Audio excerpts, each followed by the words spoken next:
Staring at your CGM after you eat and not understanding what it's doing or why is one of the most frustrating and common experiences with type 1 diabetes.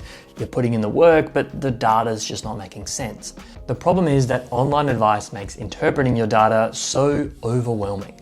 You're given 1,000 different variables to monitor and all of them seemingly point in different directions. So instead of learning from your numbers, they just become overwhelming and you feel like you need to give up. It doesn't have to be complex. If you want a quick on-the-fly method of interpreting your data, there's really only 4 patterns that you need to understand and how they apply to the 4 to 5 hours after you eat so that you can take the next step to fixing your next meal. Now, a disclaimer here, of course, type 1 is highly individual and it's very context specific. So these are guides and educational purposes only. You're the only one in the room, so you're the only one who can make the dosing decision. My name's Curtis, I'm a type 1 diabetic and ex-paramedic, and I'm all about breaking down complex type 1 topics into plain English that you can understand and actually apply in your day-to-day life. Before we crack on to looking at these patterns, we need to have an understanding of what our goal is in terms of the outcome of our bolus and what are the things we can control that can actually influence the shape of the CGM we get after eating.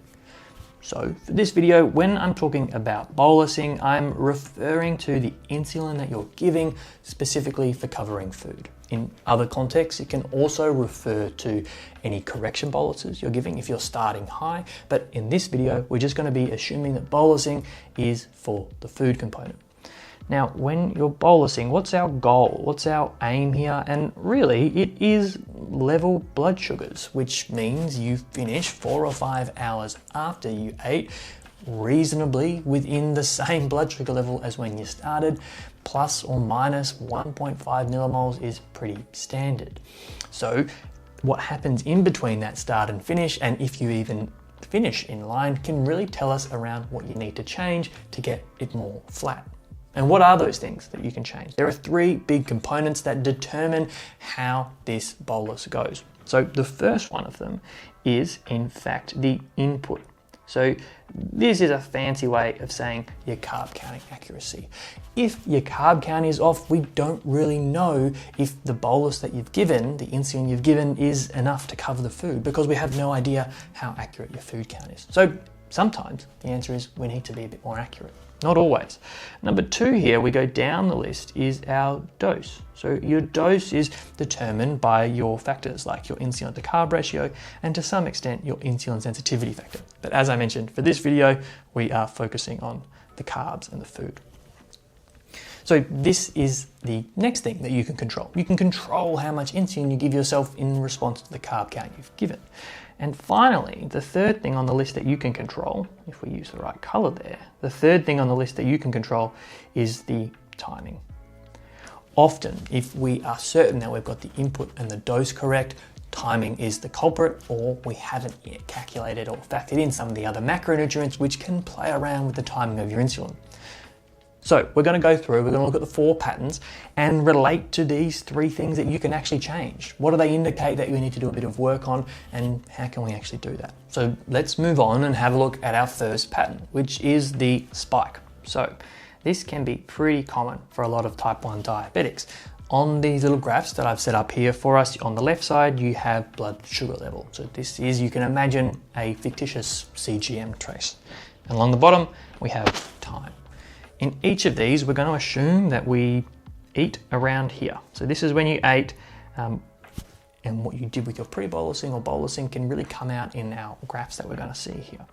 So if I make this a little bit thicker, we're going to assume that before you started eating, you were traveling along nice and flat. So let's have a look here. Coming along like this, we start here. This is, we're going to make up, maybe it's 7 millimoles, okay? In the spike pattern, you eat, and then shortly after you go up, but you also come down into a rough range of around that 7. So maybe you finish here at 6.5, right? So we're in that range, we're close to where we started. So what does this mean for the variables that we can actually control in terms of our input? Well, did you get the carb count right? This is telling us that your combination of both input and dose were pretty correct, because all said and done, at the end of the day, you finished with blood glucose that was pretty close to the one you started with. That's the goal of a perfect bolus. we'll sort out the timings in the middle. So we're going to input and dose. Now the third one, as I just alluded there, is the timing. So that is likely what's causing this big spike. We've got a mismatch. So the food that you've eaten is hitting your bloodstream quicker and before the insulin is actually getting in there. So if you're experiencing this pattern, it means you need to look at the timing of your food rather than fiddling around with eating more insulin or refining your carb count a bit more. We're talking about pre-bolus timing here. So that's pattern number 1, is the spike. Pattern number 2 is the rise and plateau. So let's have a look here. Again, if we eat here, what happens with this particular pattern is we're traveling along, probably something more like that, probably something more like this, to be honest. A little bit of a waviness, but then we get a pronounced rise. So we come up, we're high now, but instead of coming back down like we did with the spike, you tend to just continue on. Maybe you go up a little bit and continuing on. So what do we see here? What's different from our past one? Well, we have not finished in a similar range. Maybe we started at 7 millimoles over here, but we're actually finishing up around 11 millimoles. So if we're not finishing in a similar range to where we're starting, and we go have a look at some of our variables, it shows us that the things we need to focus on are our input and our dose. One or both or a combination of both of those could be off because it tells us that we're either having too many carbohydrates and not covering them with insulin, or if our carb ratios are off, the same impact comes. We haven't got enough insulin to cover the food in this situation, hence this big gap here of sort of 4 millimoles gap. Until we nail down these and have a look at sorting out our input and our dose, we're not going to get as much bang for our buck if we're fiddling with pre-bolus timings. So it shows us what we need to focus on. If we're experiencing a different pattern once we sort out input and dose, well, then we can have a look at tinkering with our timings. The next one here is the steady delayed rise. So this happens when, again, we eat here and you travel along like this, and then you slowly rise over the entire period, the entire 4 to 5 hour period like this. So again, if we started at 7 millimoles, but maybe maybe let's say we went all the way up to 10. So we got up to 10. So that's a pretty big jump, right? Like a big gap of 3 here is outside of what we really want. Now, this can happen even if you're certain that you've covered off all of the carbohydrates, you're very diligent with your carb counting, and you're really conscious and safe with your insulin to carb ratio. So you're pretty certain that you have ticked off that the input is correct and that your dose is correct based on your carb count. What's often happening here, though, is that the input is tricking us a little bit. This can be because of macronutrients like proteins, which do convert into glucose in our bloodstream sometime later and gradually. So although you've diligently counted the carbohydrate portion of your meal, you may need to look at increasing or advancing your skills in measuring your macronutrients to cover some of those other macronutrients like protein and fat that can impact your blood sugar. So although you thought you were bang on, there might be a little bit of work to do here. But the good news is your doses might be quite similar or close. This is an idea and a pattern to start to get you thinking around what could possibly be going on. Timing, well, we don't know yet. It looks like it's pretty okay, but that delayed rise could likely be because there's too many carbs in the system and not enough insulin. I misspoke, too much glucose in your blood at the end of the day versus insulin, not just carbs. Other things can impact it as well. The final pattern here is the false flat. Again, we're going to eat around here. And what happens with the false flat? This is the situation where you've been out for dinner, maybe you're taking yourself out, maybe you're out with a partner, family, friends, but there's high-fat meals. We're talking burgers, fish and chips, pizzas, whatever it may be, and this pattern is very common in those situations. And I'm going to tell you exactly why. So the pattern here is we're traveling along in our nice little blood sugars here, we're nice and flat. We eat this really complex meal that, if we're honest with ourselves, we probably guessed the carb count of. Then you get this amazing sense of self-belief because for the next 2 or 3 hours, the sugar just kept going. And you think, oh my gosh, I have absolutely nailed diabetes. I've done this meal, eating out, everyone says it's hard. I've nailed it. Awesome. Only to maybe around the 3-hour mark, maybe around the 2-hour mark, depending on your body, you start to shoot up here.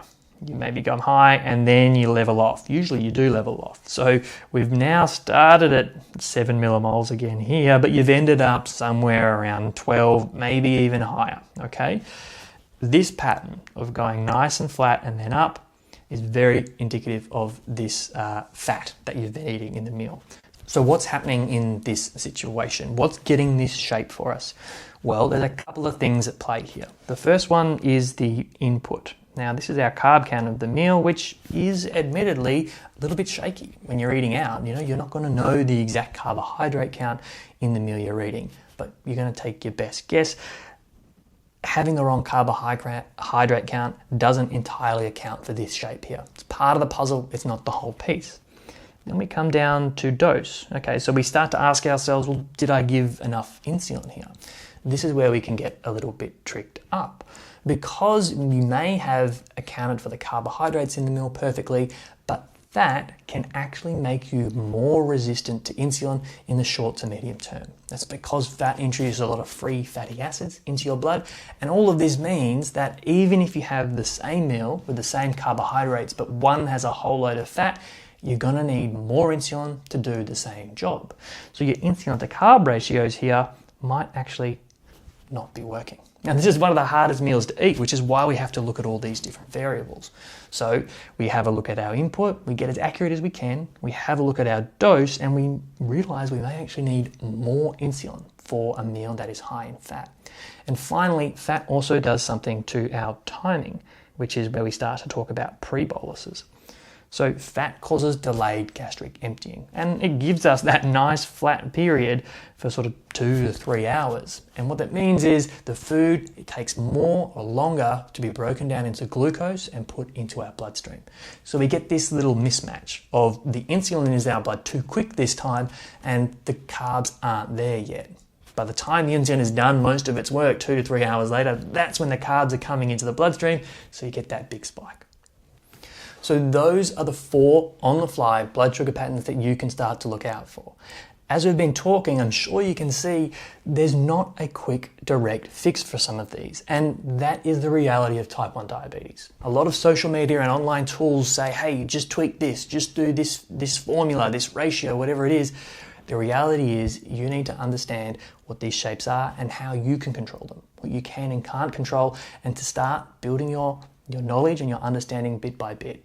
But you don't have to let the whole big glucose report and data scare you out of that. It can start with something as simple as this, identifying the patterns. They won't look exactly the same, but it is one step closer that you're learning about your type 1 and the impacts that it has on your blood sugars. But of course, in some cases, even this is going to be too simple. If you haven't got your basal sorted, if you don't understand the impacts of exercise that are going on in your body, these little tweaks at, let's say, stage 4 or 5 of the process, you haven't mastered stage 1 or 2. If you need help with those, I've got some other videos on the channel around basal insulin and finding your perfect, or you can drop your questions in the comment or send them to me any way you like.